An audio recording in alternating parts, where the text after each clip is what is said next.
has not kept pace, India has been looking more and more at overseas-based hydrocarbons, particularly oil and natural gas. The country presently imports about 2/3 of its oil consumption. And by 2030, according to the International Energy Agency, India will import 90% of its oil, half of its natural gas, and even 1/3 of its coal, which is India's chief domestic energy resource. So one question that emerges from this is how India can reduce its carbon footprint. And this will be the subject of our event this afternoon. We'll be hearing from Ajay Shankar. Ajay is currently a Wilson Center public policy scholar. He was previously a Wilson Center FICCI scholar. FICCI, as many of you know, is an acronym for the Federation of Indian Chambers of Commerce and Industry. The Wilson Center is very grateful to FICCI. It has partnered with us a number of times, including in bringing Ajay to serve as a scholar here at the Wilson Center. Some of you may recall a talk that Ajay gave here at the Wilson Center last year about how India weathered the recent global financial crisis.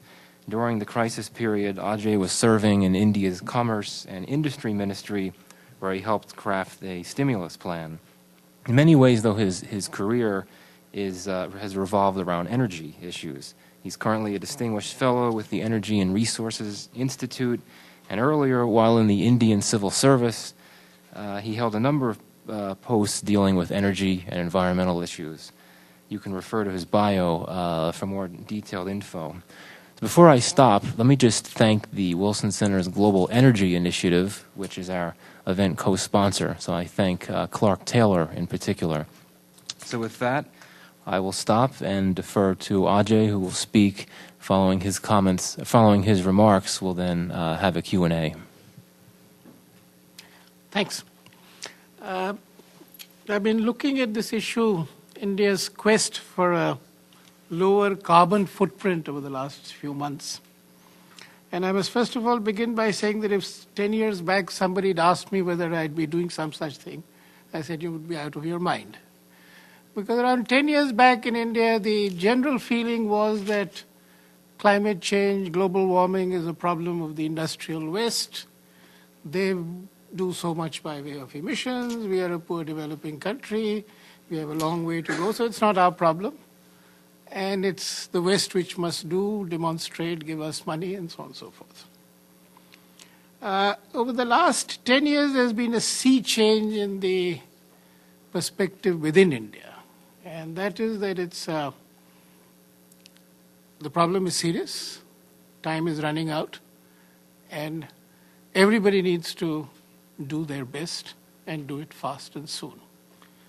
So this has been the sea change within India in perceptions and attitudes over the last 10 years. And that's when I felt that this is something which I would like to look at and see what we can do. Now, the last month we had our new census numbers. We are 1.2 billion now. Projections are that when our population stabilizes, as it will one day, we may probably be more in numbers than China. It's not something that we wanted or want. The other numbers which have come out are the IMF Global Economic Outlook numbers, which of course gives us a much higher growth rate last year than our own official numbers at 10.4% or something. We are a $1.7 trillion economy now. I think there's a typo in here on the there. We've grown at about 8 to 10% for the last 10 years. It's been a great decade. We expect to grow at 8 to 10% over the next few decades. While individual Indians as well as Indian firms have done spectacularly well in the global market, I think it needs to be noted that India as a country still has a long way to go. It's in an early stage of development. Per capita incomes are low. And in our 2001 census, 400 million people were still without electricity. The situation should be slightly better today, but it's a country with huge problems and challenges of development and poverty. This slide actually shows that in the last 20, 30 years, the share of fossil fuels in our energy mix has been rising. And the share in India is roughly similar to, I think, the other large Asian country, China. It's similar to the US. And if we continue with business as usual, then you can extrapolate all these in straight lines, and the situation then becomes more difficult. This is again captures the same kind of thing. The only thing is that it does highlight that even now, in terms of non-fossil fuels, which is renewable sources, the share is a little higher than what you would expect. I'll come to that a little later. This is a slide which shows where we are in terms of per capita CO2 emissions. This only is a mirror image of the early stage of our development, and also the fact that we have a long way to go before we catch up with the OECD countries. The reason I put some numbers here is that you can have similar levels of income and yet huge differences in per capita CO2, and that is between Germany and USA. And again, you can have huge differences, and that is between France and Germany. So while China has overtaken the US in total CO2 emissions, we have absolutely no desire to have that distinction in the coming decades. And I think, going by these numbers, that there is space. It's not a linear progression in these matters.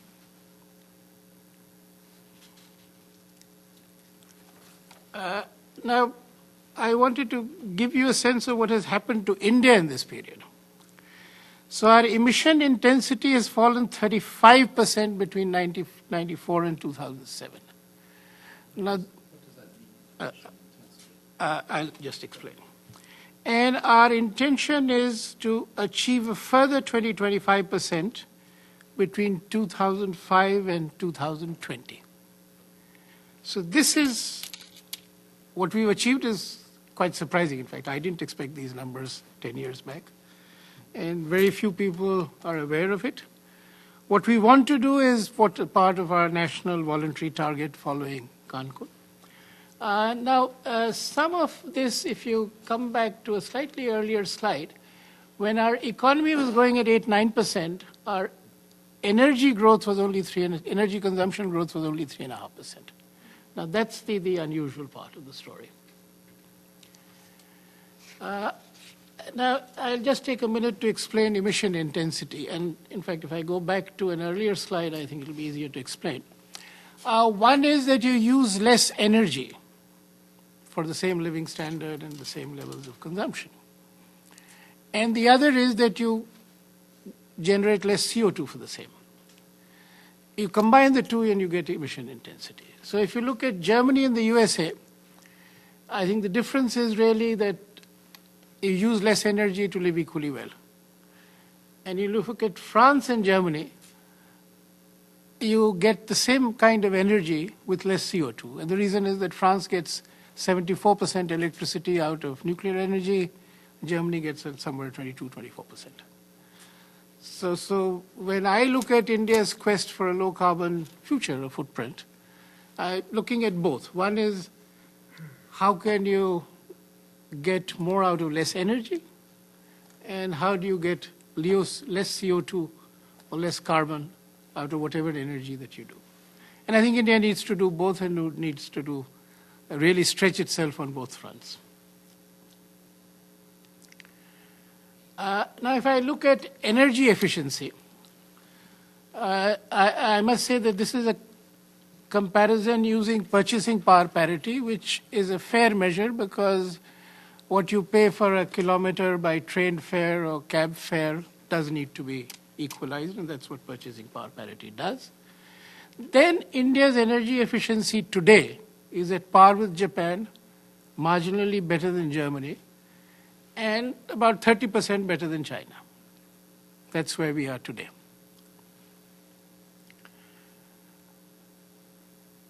And this is 2008 numbers, so there could be some changes, but this is the latest which the International Energy Agency has brought out.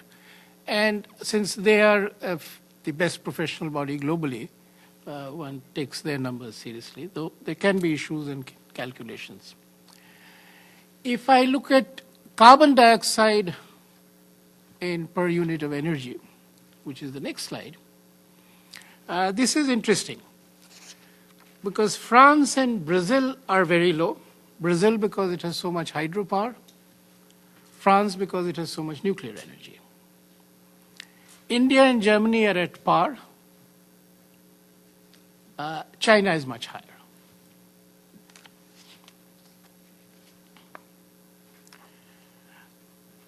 Now, if I look at CO2 per unit GDP, then again, India and Germany are at par. France is much better because it gets so much electricity out of nuclear. China is much higher. And I have chosen not to give US numbers out of consideration for the venue. No, China is, I mean, you're better than China. I think I can give you the numbers practically.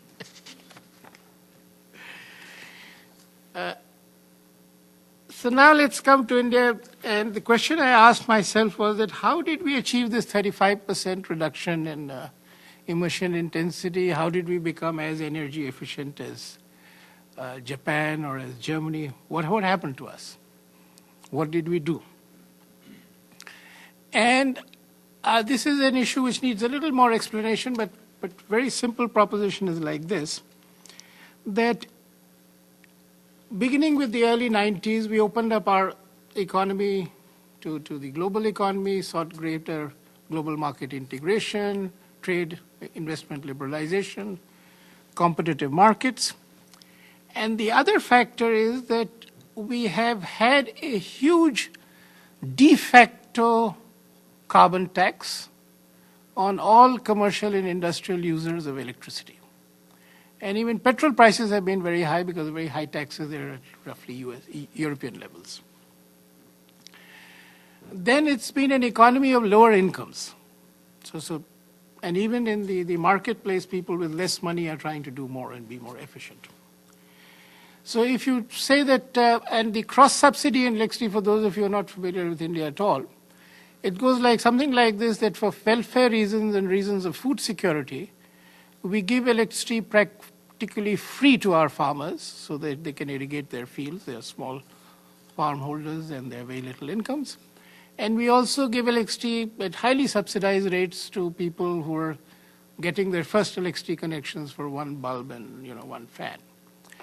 And so we get the paying consumers who are industrial consumers and commercial consumers and wealthier households to pay much more.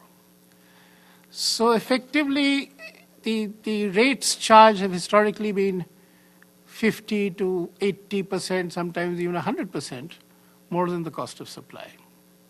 So I had done a slide once and it's quite interesting. The whole world, the cheapest tariffs for those for whom it costs the least to supply. So bulk industrial consumers globally get the cheapest tariffs. In India, they pay the highest.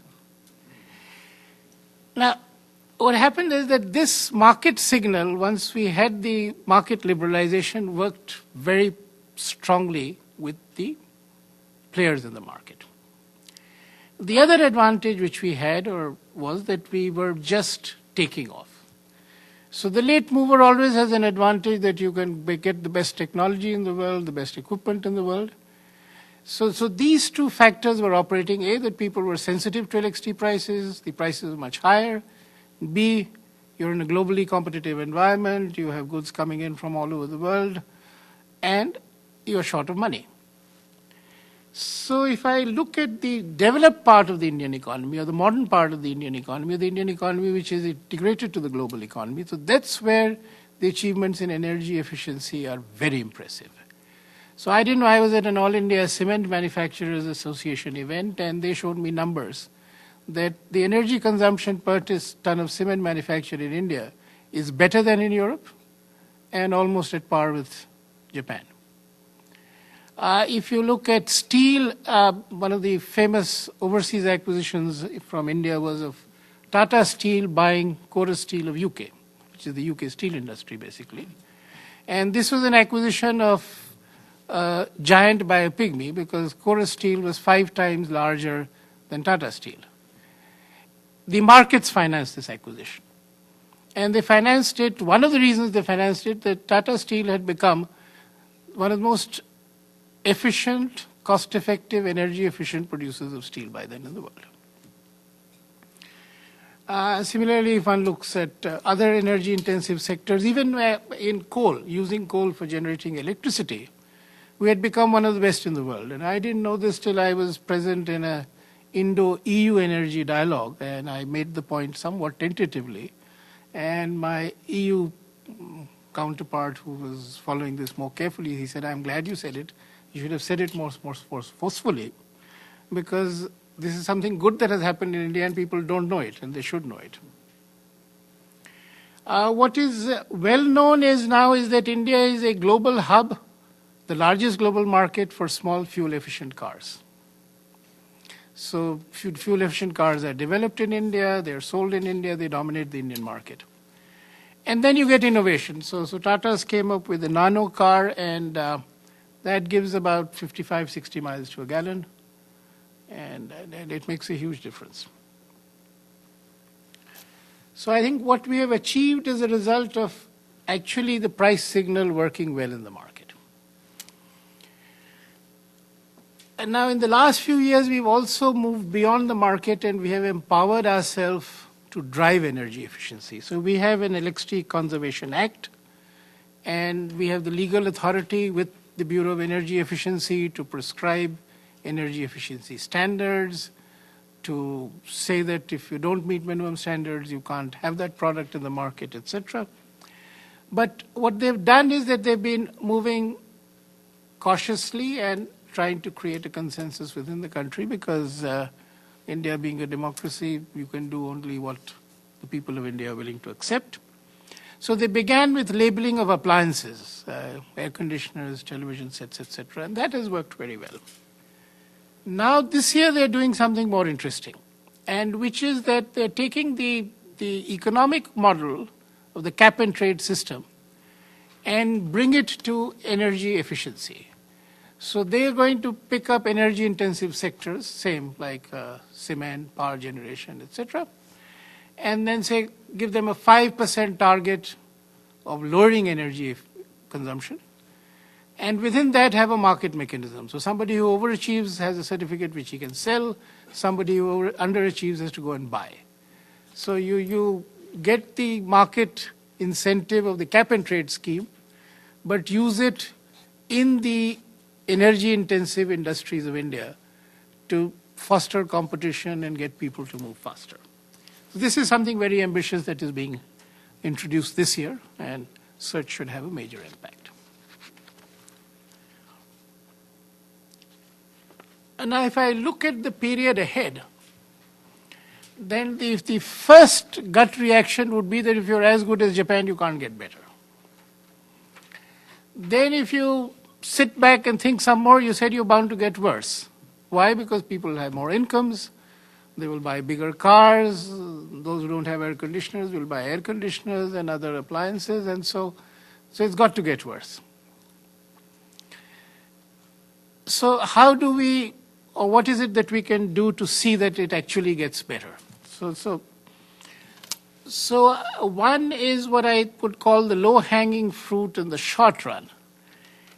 And that's the waste that is there and the potential for energy saving in that part of the economy which has not yet responded to the market signals of the de facto carbon tax. So the maximum wastage is in the use of electricity for irrigating farmers' fields through pump sets. Because if I get the electricity free, and in India it is even a little worse because I don't know when I'll get it and for how long I'll get it. Very often I get it at 2 in the night. So I have no incentive to buy an energy efficient pump set. And I would leave it on and go to sleep, and if my field is flooded the next day, it doesn't matter because I have paid neither for the water nor for the electricity. So in India there's huge wastage on water, which is in its turn creating an environmental problem because groundwater tables are going down and we are mining water and we may exhaust that mine. But in terms of the electricity sector, there's huge wastage. And now, in terms of economics or technology, this is pretty simple to fix. But in terms of the political economy of this, it's a more difficult problem because farmers are used to free electricity. So in India, we've lost about 2 decades trying to have this big reform in the electricity sector whereby we'll get farmers to pay more. And we have not succeeded. And I think it's unlikely that we will succeed because these are small farmers, they are poor people, there's a challenge of food security. Here is where all the votes are. So it's very unlikely that electricity pricing will move up to send the right price signal for conservation. But facing this hard reality, some innovative things have happened. One is that you separate the supply of electricity to the farm area and limit the hours of supply. Now that has happened, so effectively you get rationing of electricity to suit the crops and their water needs. But you don't yet have a mechanism where the pump sets become more efficient. Now some people are arguing that you actually gave them free or highly subsidized efficient pump sets. The savings in the subsidy on the electricity would more than meet the cost of the subsidy in the pump sets. So that is one idea which is floating around in India. The other idea, which is even better, is that since we have a large solar energy program, why not give them a solar panel which then drives the pump set and does the irrigation. So now if you move to solar irrigation, then it is zero CO2 emission. So then it's a huge breakthrough. But if you move to subsidized efficient pump sets, you still get a big bang. The other 2 areas where there has been some modest movement in the last 4 or 5 years, and there is still a huge potential, which is in the losses in the inefficient motors and pump sets in small and medium enterprises, household enterprises, cottage industries, because that's not the modern part of the economy. So we have a very massive outreach program, and some people are trying to give, what should I say, a separate silo for financing this renovation or replacement of energy inefficient pumps, etc. Just as there is a separate window for soft financing for renovation of homes here. So something similar is being attempted. Then in the distribution of electricity itself, that has been in the government side and in the public sector, it's not been very efficient. So the technical losses through old inefficient transformers, etc., have been very high. And the potential by moving towards a smart grid is even greater for energy saving. So I think this appears like a low-hanging fruit where a lot can be done very soon. And the impacts can be quite dramatic. So for instance, in Delhi, the distribution was privatized, so it's now privately managed. So prior to privatization, we used to have what they used to call transmission and distribution losses of about 50%, and peak demand was growing by about 10%. Post-privatization, peak demand started growing by only 4-5%. So this meant that every year about 4-5% efficiency gains was taking place in the distribution side of the network, because it's not that people in Delhi were buying less air conditioners or they were not becoming more prosperous. So in the smart grid and in the technical losses, I have space in the next few years to maintain the energy efficiency gains, which we've experienced in the last 10 years. But if I look at the next 2-3 decades, then the challenges are huge. Because 300-400 million people are bound to move to cities. Incomes will go up to $4,000 a year, maybe even higher. Everybody will have air conditioners, cars, and so on and so forth. Now, here are difficult but choices which will have a huge impact. The most obvious is the green building. Because today in India, if you have the money, you buy air conditioners, and these are really energy guzzlers. And India is hot, and you need temperature cooling, and if you can afford it, you want it. So we've had a very good green building program, a lot of good technical work and cooperation between India and the US. But can we get the scale to make it cost competitive in terms of life cycle costs? So that as a builder, I advertise a building which is green, and I, not being green by temperament, buy it because it's cheaper, and I get persuaded it's cheaper. That has happened in India with the CFLs. So with the green building, it can happen, provided the breakthroughs in technology, marketing, etc. occur. So that it's not a statement of being green like the ITC green building, which is platinum rated, or the Suzlon corporate headquarters, which is platinum rated. But beyond the buildings, I think we need to look at how we design our cities and how we do our transport system. Because the big difference between US and Europe is that the US urban development took place through this nice suburban development with big yards and cheap cars and cheap gas. European cities were a little denser because they got settled a little earlier. Now, if we have 300 to 400 million people moving into India over the next 3-4 decades, can we bring them into smart cities, smart green cities which are designed around a green transportation backbone or architecture? I think this is something which we would like to do. I think there are 6 new industrial cities being conceived along the Delhi-Mumbai industrial corridor. And I think it would be great if the smartest minds and the technical firms in the US and Europe and Japan could all take part in this process and somehow getting a smart green city of the 21st century.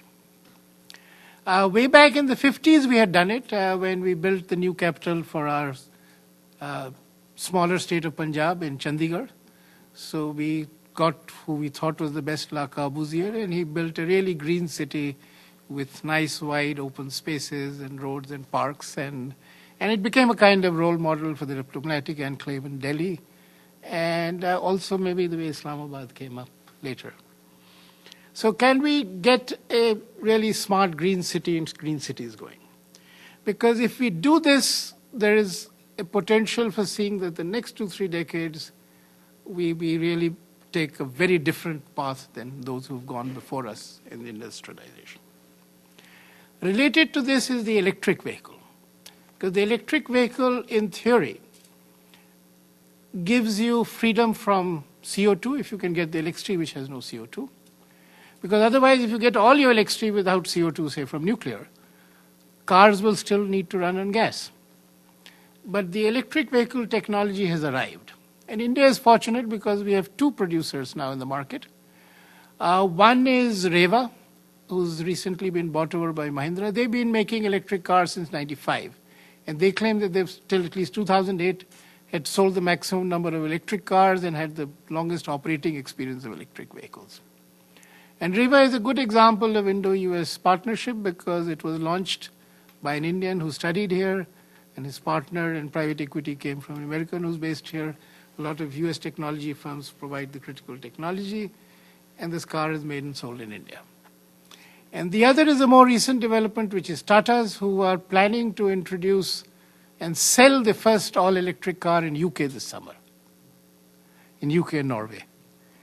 And it's the Indica with the electric sink. So electric cars are something which have, I think, great potential. And in fact, I've been arguing in India that we need a special package of policies where we take highly congested, polluted areas and say that this is only an all-electric car area. So you take the area around the Taj Mahal, or you take the area in Nainital, or you take it in Banaras or Varanasi, where the pollution is very high, and say that this is an all-electric zone. And then we can work out if some subsidies are required, because I think they will be modest. And then you get a real electric car industry going, where you get the scale effect, and then costs can come down. In fact, recent calculations show that if you take a life cycle cost and you take gas at $4 a gallon and off-peak power, which is cheaper, the electric car even is today is commercially competitive. But these are calculations average consumers are not yet seeing that way. But so I felt that in India, if we can get some areas where it is a pure electric vehicle zone, then you can, I think, make a breakthrough. Now, when we come to the quest for energy without carbon dioxide, then there are two kind of boundary conditions in India which sort of act. One is that the Indian government doesn't have money. It always is fighting to keep the fiscal deficit contained. And therefore, it cannot suddenly one day say, okay, we put in $50 billion in promoting green energy. Second problem is that we also have consumers who are very price sensitive and taxpayers who are very price sensitive. So we can't be like Germany where it's fashionable to be green and have a solar panel on your roof. So when people meet each other socially, they're a little embarrassed to say that I don't have a solar panel in my home. We can't get there now. So within these two constraints, I think our policy instruments have evolved and they seem to have worked well. Now the reason why they've been able to work well is that it's easy enough to give tax breaks in India because that's revenue foregone. And if you're giving tax break for something that's not happening, so then you don't lose actual revenue, you lose theoretic revenue. And the other is that since we've had this high cross-subsidy regime where consumers have been paying a lot, so at the margins there is some space for making consumers pay a little bit more. So what we did was that we said that we will mandate the state electricity regulatory commissions to keep pushing up the share of renewables in the energy mix of the distribution utilities. When we did this, people were thinking that this will move too slowly, but actually state regulators have been quite aggressive and have moved well on this. And it has moved by and large on either the tax breaks, which the investors have got, or on the marginal impact on the consumer's tariff through a marginal increase in the share of renewables in the overall energy mix. So that is how we've been driving the program till now, and I suspect that it will be driven within this broad policy framework. Of course, this year we've introduced a $1 carbon tax on coal, so that gives us $300 million a year, which is earmarked for promoting green energy. So that's a little more money that will be available. Now, if we look at the wind sector, this has been a real success in India. So in the last 5 years, our wind capacity has doubled. It's a competitive system, so all the investment in wind farms has been by the private sector. So it's purely market-driven private sector. The manufacturing is almost entirely in the private sector. We have global companies operating in India, and we have an Indian company, Suzlon, which began with, I think, 10 or 15 people 15 years back, is the world's third largest wind power company as of 2008. And they did the most expensive acquisition of India when they did it in 2007 or 8. They bid $1.3 billion to acquire RE Power in Germany, outbidding Areva of France. They have facilities here in Minnesota, they have facilities in China, they have facilities all over the world. So it's a truly global company. And wind power today is near grid parity.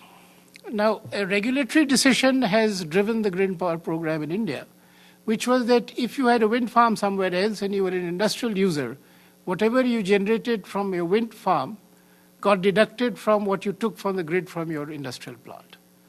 So with the cross-subsidy regime where you paid 5 rupees a unit, and the wind farm generated erratic electricity at 3 to 4 rupees a unit, you actually saved a rupee or 2 per unit for whatever electricity the wind farm generated. And that is what drove the private investment in wind farms. Then we gave tax breaks of about 80% on the capital investment on wind farms, and therefore it's been a great success story.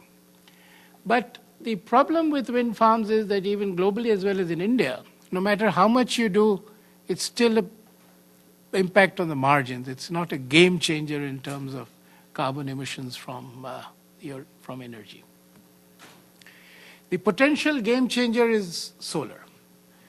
Now here we have just launched a solar mission looking at 20 gigawatts by 2020, which is actually the target of the greenest state in the US, California. They also want to do 20 gigawatts by 2020. And we have again looked at replicating the wind power model, which is getting private people to do the solar electricity generation, and get private firms to compete and to supply and develop the solar power stations. First phase, we've done 1,000 megawatts through this competitive market process. The tariffs came down 30% from what they were assumed to be in 2009, 10. They're still very high, but if tariffs go down at the trajectory at which they've gone down in the last few years, not only in India but in the rest of the world, then a lot of people presume that by 2015, 2017, it would be at grid parity. If you're at grid parity, then it's a zero carbon source of energy, then India has no shortage of land, no shortage of sun, and we are through. So in fact, this week, Ernst & Young study, I think, or Price Waterhouse study has come out from India, which says that we will get very steep decline in costs. And in 2017 in India, solar will achieve grid parity. And therefore, by 2022, 20,000 too little, you can look at 70,000 megawatts. So I hope they're right. But we are betting on this, and we hope that this works. Then I have to come to nuclear, because nuclear, as I had mentioned earlier, France, 74% electricity from nuclear. It's a zero carbon source. And so our Prime Minister, even after the incident in Japan, has reiterated India's commitment to pursue the nuclear option, because we're looking at 20,000 megawatts by 2020, but theoretically you can become like France. And I believe, and many people in India are convinced, that one of the things which drove the Prime Minister to risk his personal political future in pursuit of the civil nuclear agreement was the feeling that for climate change and CO2 emissions, this is the big game changer potentially, and India needs to have that option. But nuclear, the real scale-up will occur probably after 2020. But till 2020, there is one other low-hanging fruit in India, which I think could do with a targeted mission like the solar mission, and that is biomass. In the villages of India, people use cow dung. They collect it by hand, make cow dung cakes, use it as cooking fuel. Then they collect twigs and use crop residues and burn it and use it as cooking fuel. Now, the technology exists where you can use this with modern gasifiers. You get 3 times as much useful energy through the available technology. Indian firms have developed small gasifiers and small turbines which can work at the village level. The reason why it hadn't happened in India till date was that the technology existed, but it was for, say, a pulp factory. You had huge amounts of wood residue and you get a few megawatt scale plant generating electricity. But a village level plant which would work and which would be robust was eluding us, but we've got there now.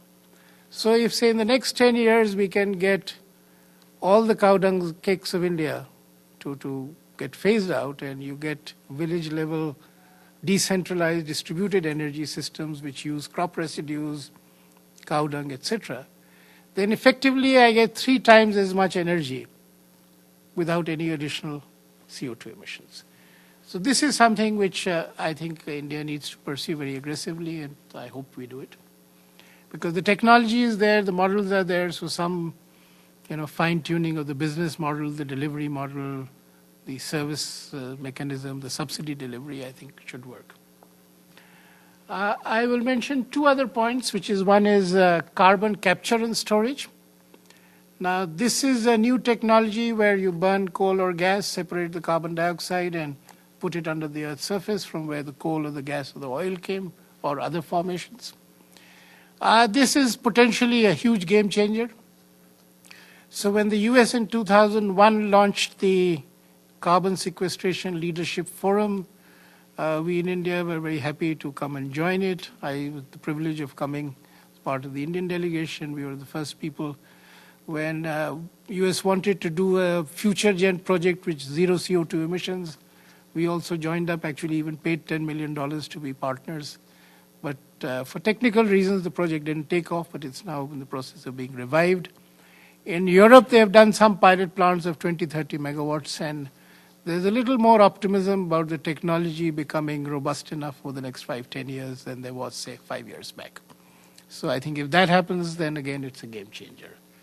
So between solar, nuclear, carbon capture, and storage, we have the real game changers which can allow us to get all the energy that we want from fossil fuel without CO2 emissions. Wind and energy efficiency will take care of the growth trajectory being much lower than it is.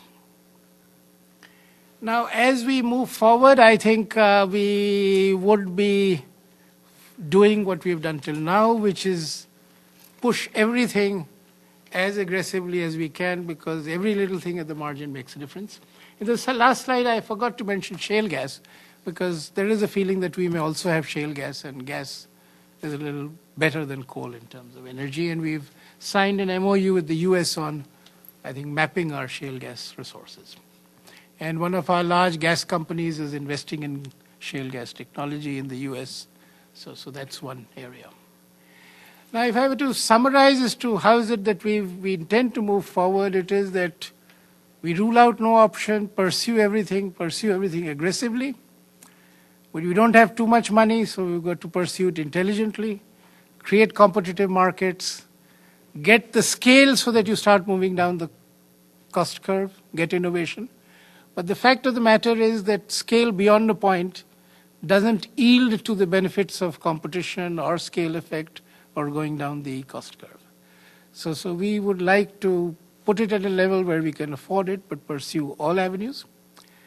And I am today far more optimistic than I was a few years back, because globally also technology and downward movement on the cost curve seems to be taking place, and experts everywhere agree that if there's just enough of a push, we can be there. For instance, here I was surprised to learn that somebody is doing a solar farm contract at 10 cents a unit, which is much better than the 15 cents a unit that I had heard earlier, 1 year earlier. India, it's around 20 cents, the contracts we've been out just now. In India, we are pursuing both solar thermal, where you get the mirrors and get the energy to get concentrated in one place, and the other is the silicon chips, which the photovoltaic panels that we have. I think we are pursuing both, and we think both have a future, and in the market, let the better and the best technologies get through and transform the future. So at the end, I would like to say that I'm now a little more optimistic, or far more optimistic than I was a few years back, of our actually succeeding in getting very high growth rates, very high per capita incomes, good lifestyles, but a much lesser CO2 emission per capita. Thank you.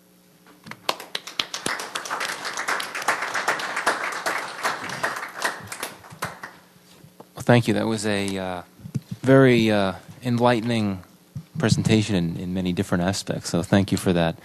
And just as a note, in case you didn't get a copy of the PowerPoint, I believe with Ajay's permission, we'll be posting that on our website. I think we already have his permission, wilsoncenter.org/Asia. We'll be putting that up there.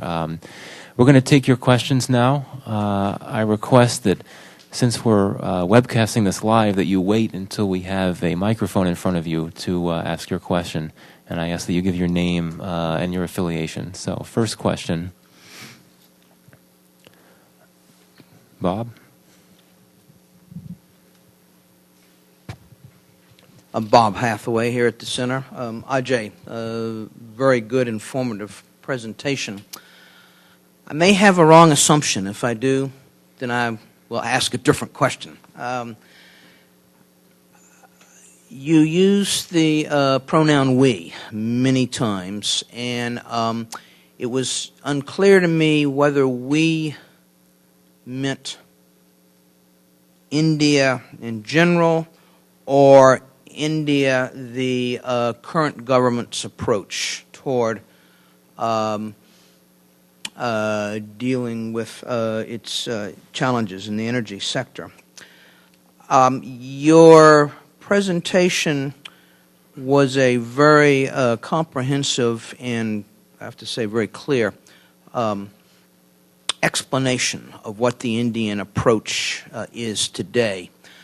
Because I wasn't sure exactly what the "we" meant, I wasn't sure whether you were describing the ideal approach or the current government's approach. On the assumption, at least assumption that I have, that no government gets it all right, I would invite you now to say what's wrong with this approach. What should India be doing that it's not doing? What should this particular government be doing that it's not doing? Or, in fact, they have it exactly right? Let me say that I use the term "we" in a loose sense.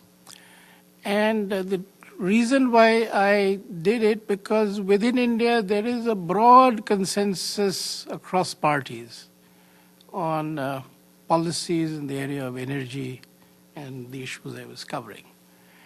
And very often I said that this is what government is trying to do, what government has done. And occasionally I did say that this is what needs to be done. So clearly what needs to be done and what is not yet being done is in the area of agriculture and the pump sets in agriculture. The electric vehicle mission. There was an announcement in the budget this year, but the contours have yet to crystallize. And similarly, I'd said that on biomass, we have got the technology, so that is people in India, but there is a policy framework which needs to evolve, a program and a mission.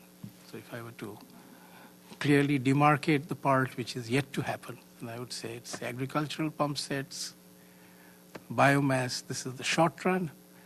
In the medium to long run, in terms of green cities and transportation, the approach is evolving because in the Prime Minister's action plan for climate change, there is one silo on urban habitat. And there's another group looking at transportation, so surely they'll be informed by concerns of climate change, etc. Okay, next question up here toward the front of the room.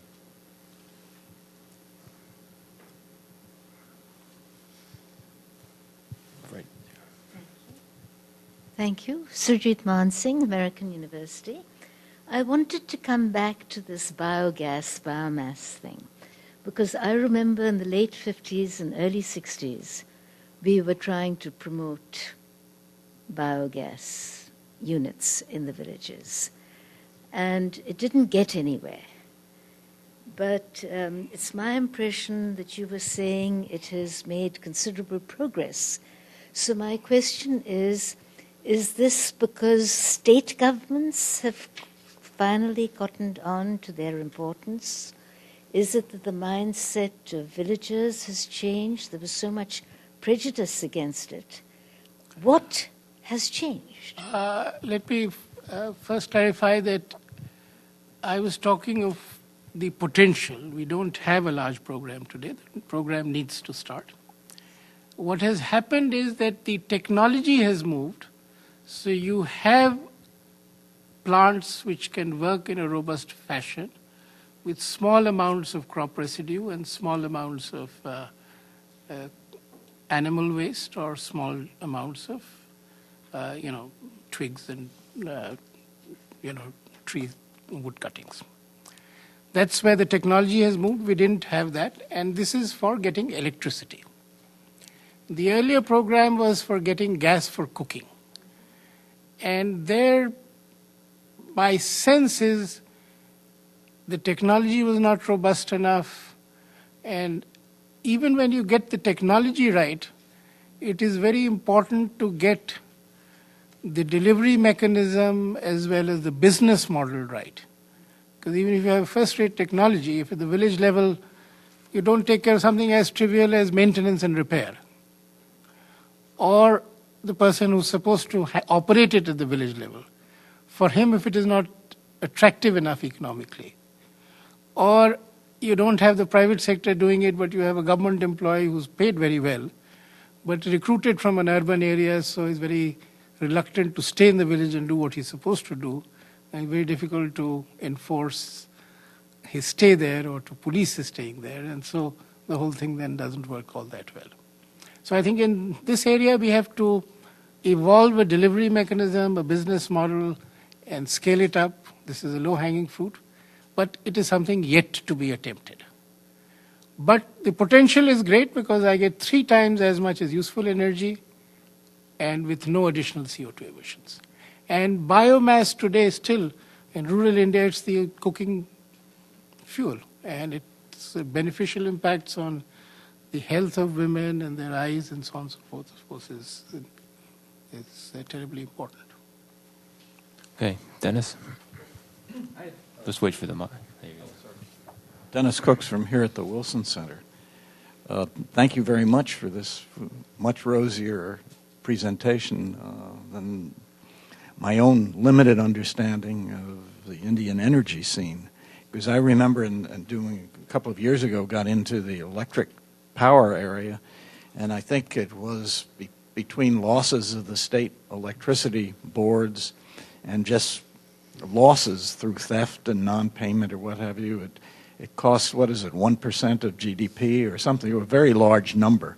Or this, and the question, one question is this changing or could this be changed? Again, it's the difference between what's happening today and what could happen. But I have another question also. Is in your early charts, you're sort of putting India vis-a-vis the U.S. or vis-a-vis other countries, China and what have you. If all goes well, how have you done some projections on where India will be and how this will affect, one gets today the alarm bells ringing, India and China are going to pollute A, B, and C and so forth. How could this be changed in terms of those numbers globally? To the first question, I would answer that the losses in the electricity sector are still an issue in India. I did not cover that. I referred to it in passing by drawing attention to this potential for technical loss reduction. Because if I consume electricity and don't pay for it, it's theft, it's a commercial problem, this person who gives me electricity is not getting revenue. But if the electricity is lost in the wires, then it's a technical problem, and if I get rid of those technical losses, then I get more net energy. The example I gave was Delhi, where distribution was privatized, and we have seen, of course, efficiency gains of both kinds. So the technical and transmission and distribution losses were about 50% are now down to below 20%, and it's done well. And the point I made was that peak demand growth, which was 10% a year before, came down to 5% a year, meaning that roughly 4-5% in the initial years was being shaved off through the reduction of technical losses by better technology, better investment. So from a lower carbon footprint, it's very important that the technical losses come down. From the commercial health and viability of the utilities, it is important that theft comes down and consumers pay for what they consume. There are both still challenges in India, but things are much better than they used to be. On the larger question of where would India get, I have consciously refrained from doing number crunching and projections. It was very easy to do that. Nowadays technology is very good. And it all depends on what you assume. So if I assume that by 2040 or 2050, India will be like France, 75% electricity from nuclear, clearly the carbon footprint is quite manageable. If I assume that solar becomes cost competitive by 2017 and it replaces coal and fossil fuels for the next 2 decades, again, it looks something else. If I look at energy efficiency gains of the kind I'm talking about, then At the income levels which go up, consumption can be much lower. And that's why I had given these, I mean, I initially hesitated about giving these numbers, but I just wanted to drive home that at the same income level, you can have great variations depending on how things move. So our desire is to be the best in the world. But desire is one thing, achieving it is something else. Actually, let's take these two questions successively. Right here first, and then gentlemen, few people up. John Hammond, U.S. Energy Association. Ajay, it's nice to see you again. Welcome to our building. Come visit us. We're right next door. I think I need to come and see you in your office. I've been remiss. A question about the nuclear program. Where are you in terms of proceeding with the nuclear program? Are you at the stage where you've actually put out international bids? Like when would the first unit, say, break ground? What is the staging of the nuclear program? In terms of the nuclear program, today we have about 4,300 megawatts and about 2% electricity. We wanted to get to 20,000 megawatts by 2020, and that target still stands. In terms of international cooperation and civil nuclear cooperation with the rest of the world, there were two streams. One was the supply of fuel, which was constrained in the absence of the agreement, and the other is supply of technology, equipment, etc. So for the supply of fuel, we have moved forward. For equipment, what we did was, since our key partners had been very supportive, so we have earmarked 2 sites for cooperation with the US, I think. I'm not sure whether there are 2 with the French also, and maybe 2 with the Russians.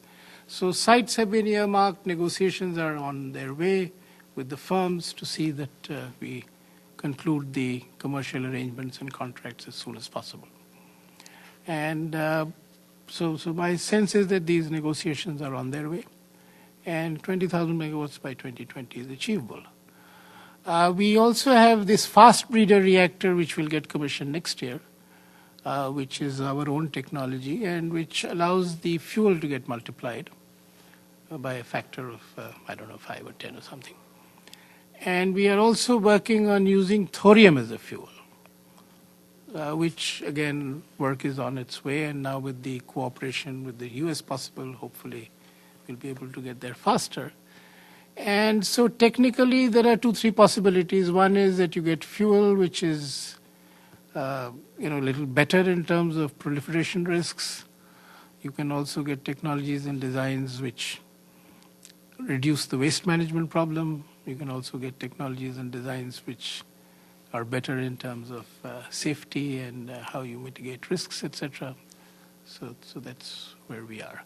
Of course, I remember seeing a presentation by our atomic energy people who said that we can get, 50,000 megawatts by a particular date and 500,000 megawatts by some other date. So you can choose some dates on the timeline and say we'll get there. But I think we should look at about a decade at a time, but that's more than that, I think, is really unrealistic.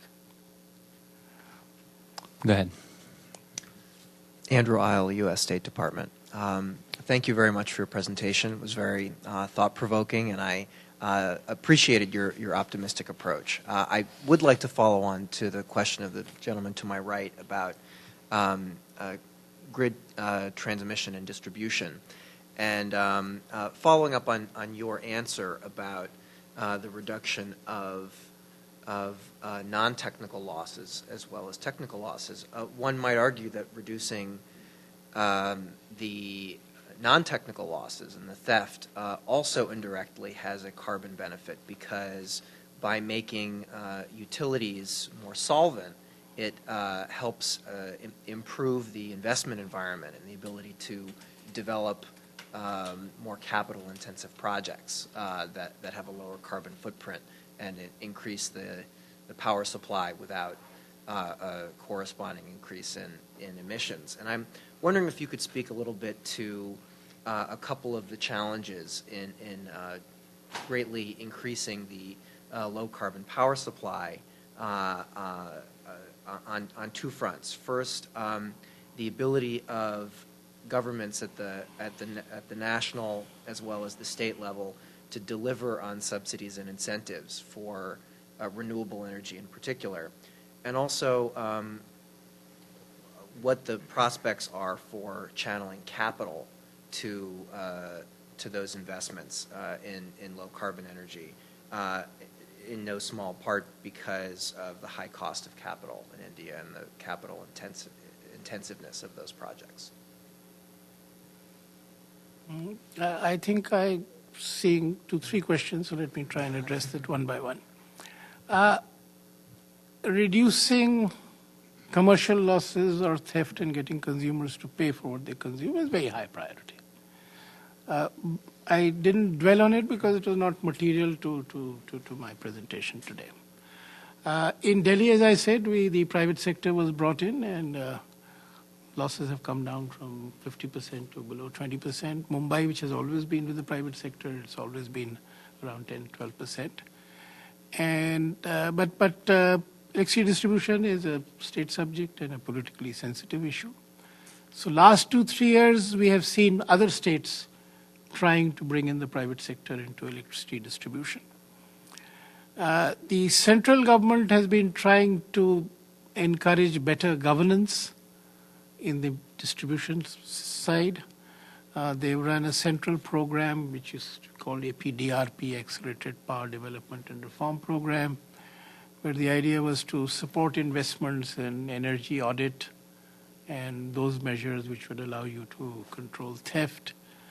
The independent regulators who are in position have also been using their authority to push for better governance by saying that this level of loss is unacceptable, so I will not allow you to pass this through in the tariff computations. I will not give you a tariff which assumes such a high level of loss. You please bring it down, etc. So we have seen progress, but as of now, there is still more work to be done in this area.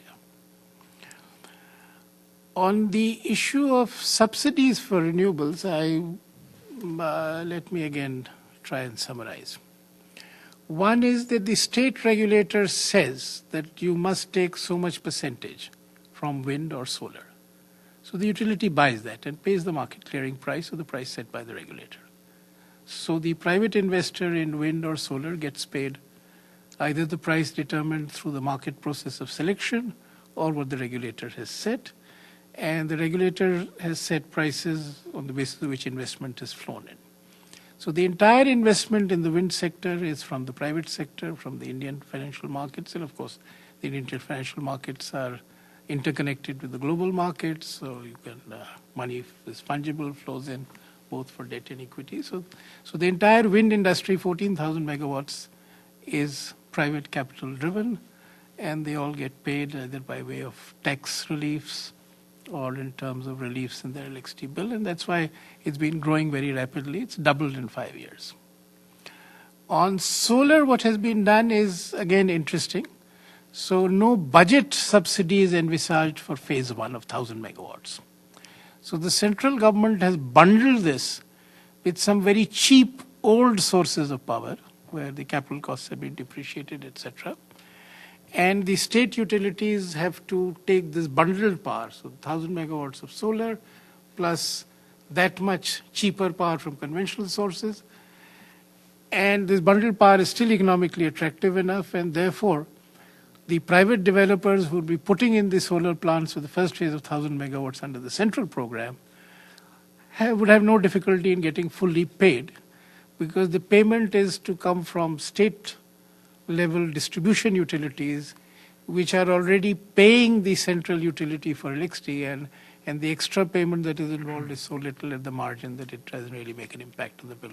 So budgetary outflows are not involved, and which is why the first 1,000 megawatts program has got a very enthusiastic response from the market, and since more people came forward than could be accommodated, there was a reverse price bidding where prices went down by 30%. And so one can look at the Indian power sector growing and this 1,000 megawatts growing proportionately. Solar costs come down, it can grow a little more, and it can grow to a reasonable size even without a budget subsidy. Now, if I calculate the $300 million a year that I get on the carbon tax on coal, then the government gets so much more money and so on. So as of now, the program is moving in a reasonably robust fashion. And that's why I wanted to highlight in the beginning that the policy constraints are that the budget revenues and resources are limited, and we have been trying to push this whole program within that constraint, and I think we've been reasonably successful. Let me go back to the issue of nuclear energy. You had said before that what happened in Japan would not adversely affect India's nuclear energy growth. But what about the issue of domestic opposition to nuclear energy, which has been considerable, much like this country and others, but particularly in light of the nuclear accident in India a number of years ago? So do you think this could in any way affect nuclear's role in the energy mix?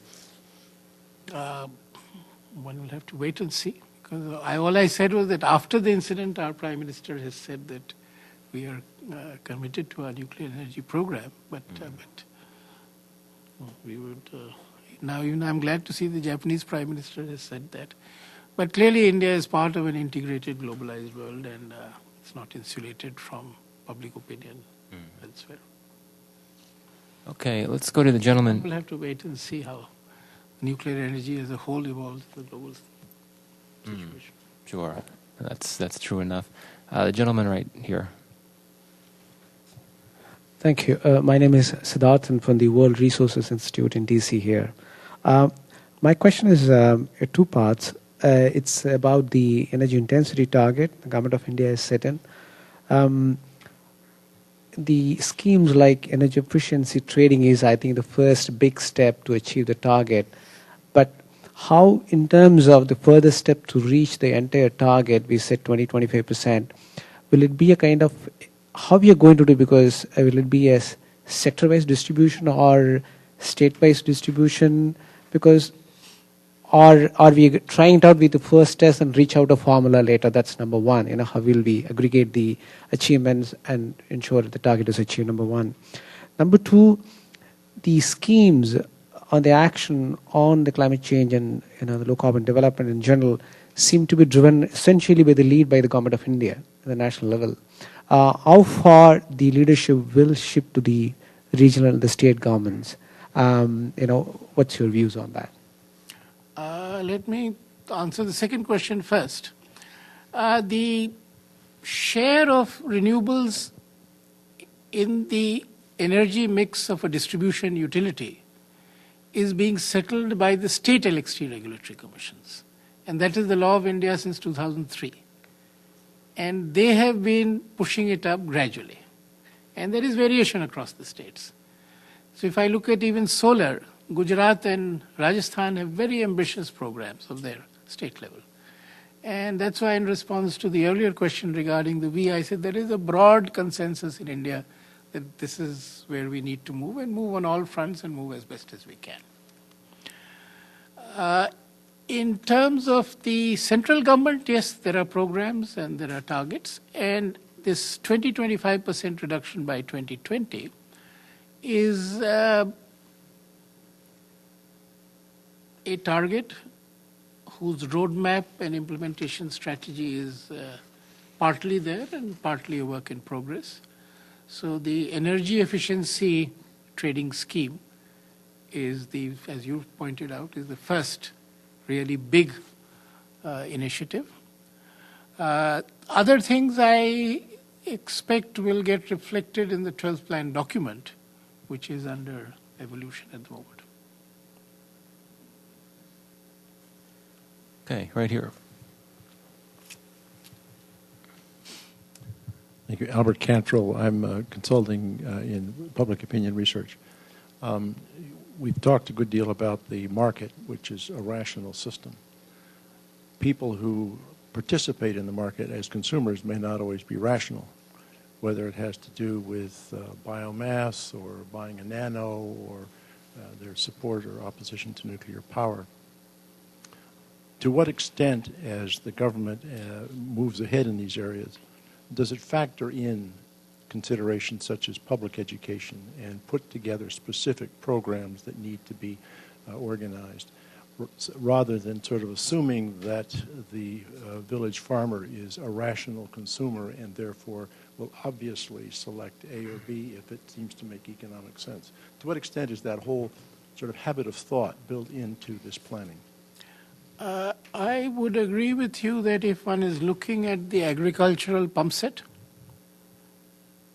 which is energy inefficient, or looking at a biomass program at the village level, I think this communication, acceptance, strategy, effectiveness, and also I think the soundness of the program from the consumer's point of view, including his perceptions, would be very important to the success. And it would be absolutely vital.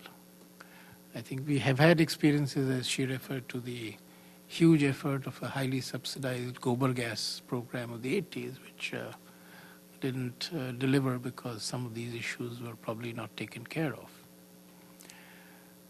But when it comes to other things like a small fuel-efficient car, then I think the consumer chooses as he knows and chooses well enough. And so a lot of the energy efficiency gains through market signals have worked without too much of a government effort in trying to educate people. But yes, in terms of lighting, there is a major program going on today, because the cost of a CFL is, say, about, even now, I think about 12 times, 10 times the cost of a conventional bulb. It used to be 20 times 4 or 5 years back, but there's been a big communication program saying that if you look at the life cycle cost, then it's a very attractive investment, and which it is. In fact, it took me about a year to persuade my wife that it's a good life cycle investment calculation. and this was at, it was about 25 times the conventional bulbs cost. So there is a major, in fact, we have a Bureau of Energy Efficiency, and one of the mandates that they have and what they're trying to do is to have a communication and outreach strategy. Because if you look at green buildings, then like CFLs, builders and consumers will need to understand life cycle costs of energy and look at it and then see how it looks in terms of a purely commercial bargain and find it attractive enough. And only when they find it attractive enough will we get the volumes that we need for green buildings, and once we get the volumes, the costs will also come down. So there again, there is an effort on the part of the Bureau of Energy Efficiency and others to get awareness on the green building program. Our CII has had a large program. Our other chambers, Vicky has been working on it. So there is a communication and outreach, and it is absolutely vital because finally consumers make their choices on the basis of their perceptions and awareness. And nobody really fishes out a calculator and does a net search and then does a kind of rational, optimal decision. Okay, looks like we've got one more question right for this gentleman. Yes, David Spidell, work with the U.S. Department of Agriculture. And AJ, you have a comprehensive program you presented here. I'm amazed. It wasn't just carbon footprint, but it covered all the energy fields very well. And for the most part, I don't know much about any of that at all. I do have a couple of points on the ag end I'd like to share with you. First of all, the lady here asked a question about the small gaseous digesters, and actually 11 years ago I saw one upstream of the Yangtze River in China, up from Yuhuang, and they were making it work very well. Capitalization probably wasn't capitalized any better than what we had 40 years ago in the U.S., but when you look at a Chinaman who has a Chinese farmer who has to carry every tin of kerosene up 200-meter hill, it would pencil out, and that's the key. And right now, I understand in Southeast Asia, this is a system that's working well. So great. More power to all of them. It brings me to the other question the gentleman brought up here, and to make it more succinct, from what I gathered, you're looking at asking the farmers with the poor understanding of soil water management and the inefficient pump usage, and also using every bit of stover to heat, rather than holistic planning. It struck me that they were going to be asked just to conform, but is there an actual partnership between the Ministry of Agriculture and the Ministry of Energy in India? That's my question. I think we will need to evolve a good partnership at the conceptual level, the national level, but more than that, I think we've got to get the product and the message and the technology and the administrative or business model right at the village level. And it has to evolve from, I think, the village level, grassroots, up through pilots, which work well. And only then it should be scaled up, because otherwise you run the risk, which is what happened in the Gobar gas plant, that the feeding the technology is very good, so let's put it up all over India. And it was put up in huge parts at great cost, and then didn't quite survive.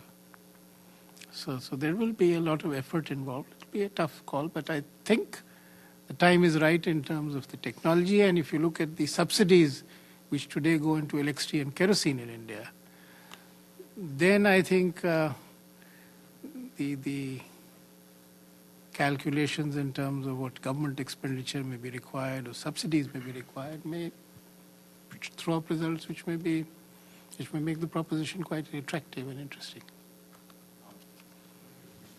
Please. It just happens, it's occurred to me, all the leaders of one of the villages or the group of villages is going to be here in D.C. in July for the United States as far as one of our international organizations. And they have worked with farmers since the Depression, their organization. I think it'd be a great opportunity if your agriculture leaders would happen to come and visit and see how, that system worked. It's just an invitation. If you're interested, we can pass it on. I'll pass it on. Okay. Well, this has been most enlightening, most interesting. We're going to miss you, Ajay, when you do leave. But if everyone could just join me, the round of applause, thanking me for Ajay's presentation.